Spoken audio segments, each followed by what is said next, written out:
Assalamualaikum warahmatullahi wabarakatuh. Bertemu lagi di channel saya Dunia Kampung 8, guys.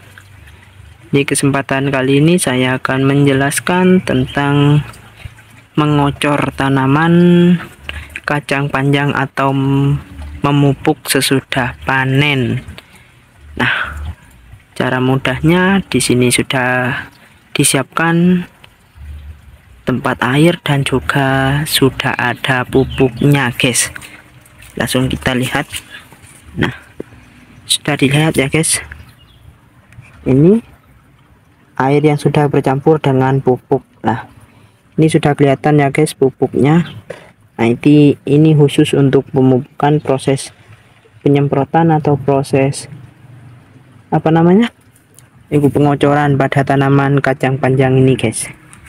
Nah, ini cara yang mudah atau yang tradisional agar tidak bolak-balik mencari air, guys. Nah, di sini kan sudah ada tempat penumpangan atau pengampungannya air untuk proses pengocoran atau penyemprotannya, guys. Nah, kan di sini menggunakan cara yang tradisional atau tidak menggunakan tangki untuk penyemprotannya, guys. Jadi kita cuman gini untuk mengambil airnya gini, guys. Nah, kita sudah mengambil air ini. Nah, kita cuman mengasihkan gini, guys. Nah, ini kan contoh, ini kan sudah ada tanaman kacang panjang yang sudah dipanen atau apa kemarinnya sudah dipanen, kan satu harinya harus dikocor atau dipupuk, guys. Nah, kita cuman mengocornya gini, guys. Nah, itu per pohonnya itu satu siraman atau satu pengocoran. Nah, itu harus semua, guys, semua tanamannya. Nah, diginikan semua. Nah, gini semua harus rata, guys, tidak boleh ada yang tersisa. Gini langsung seterus dan terusnya itu harus diginikan, guys. Nah, kayak gini. Nah, gini cukup mudah sekali, guys, untuk proses pengocoran atau penyemprotan sesudah kita memanen tanaman kacang panjang, guys. Cuman kita harus tahu prosesnya.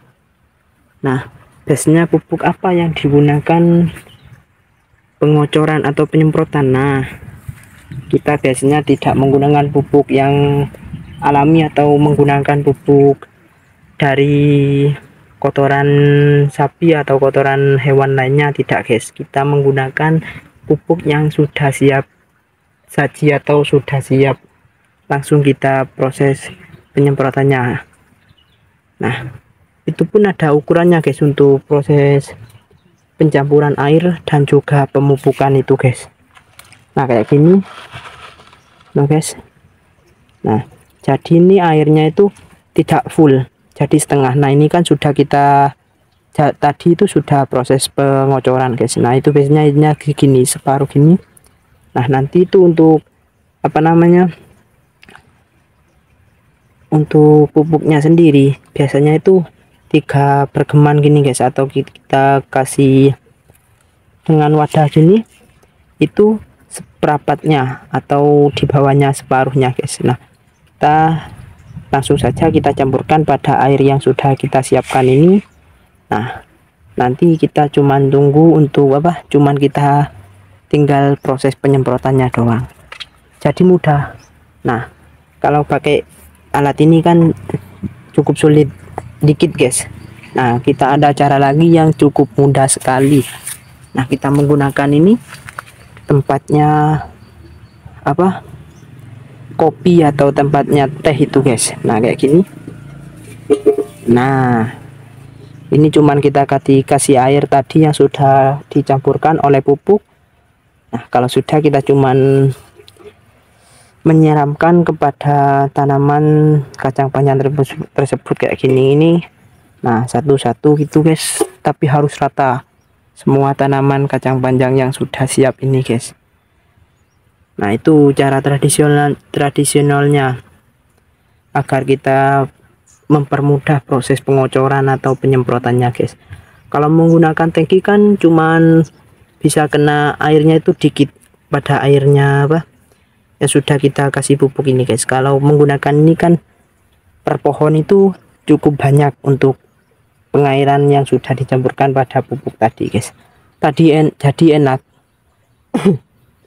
proses apa yang memupukkannya itu jadi lumayan banyak, tidak sedikit guys. Nah, agar supaya apa kita memberi atau mengocor tanaman kacang panjang ini sesudah panen. Nah, kesatu agar supaya kacang panjangnya tetap lebat kayak gini nih guys. Nah, kayak gini nih, bukan ini kayak lebat kayak gini ini. Nah, yang kedua agar supaya tanamannya itu panjang-panjang kayak gini guys. Nah, ini kan panjang.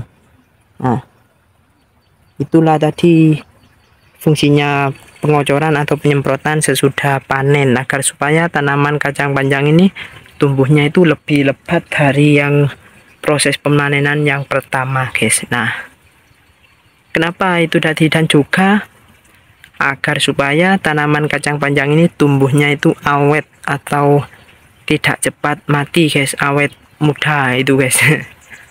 Agar supaya gitu kita pengocorannya guys. Nah, paling penting untuk pengocoran tadi yaitu agar tanaman kacang panjang ini tetap subur dan juga panennya maksimal, tidak sedikit jadi makin banyak tuh guys. Nah, kalau pengocoran apakah tidak harus air doang? Nah, untuk pengocoran sendiri tidak boleh air doang guys, karena kalau air doang ya kita cuma nunggu air dari sungai cukup saja. Nah, kalau pengocoran kita harus kasih itu tadi yang sudah ada pupuknya kayak gini tadi. Kasih contoh lagi ya guys. Nah, ini kan pupuknya guys. Nah, harus ada pupuknya gini agar supaya tanaman kacang panjang itu kena pupuk ini jadi segar dan juga proses tumbuhnya itu lebat guys. Nah, itu fungsi pada pengocoran sesudahnya panen kacang panjang guys. Tadi tidak sekarupan pengocoran untuk tanaman kacang panjang ini ada fungsinya juga. Tidak apa cuman mengocor dan juga menyiramkan air pada tanamannya, tidak. Jadi kita harus tahu prosesnya dan juga tahu cara penyemprotan atau cara pengocoran pada tanaman kacang panjang ini guys. Cukup mudah untuk proses penyemprotan atau proses pengocoran dari tanaman kacang panjang atau tanaman lainnya, cuman kita harus tahu proses-prosesnya. Nah, kalau tanaman kacang panjang sendiri kita cuman nunggu panen satu kali dan besoknya pengocoran, hari berikutnya kita proses pemanenan lagi. Nah, dan yang hari selanjutnya kita proses pengocoran. Jadi kita pada proses pengocoran itu dileti atau dikasih jangka itu 1 hari untuk proses pengocorannya tuh guys.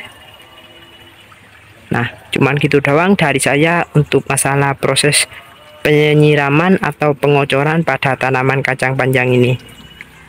Bertemu lagi di video selanjutnya. Wassalamualaikum.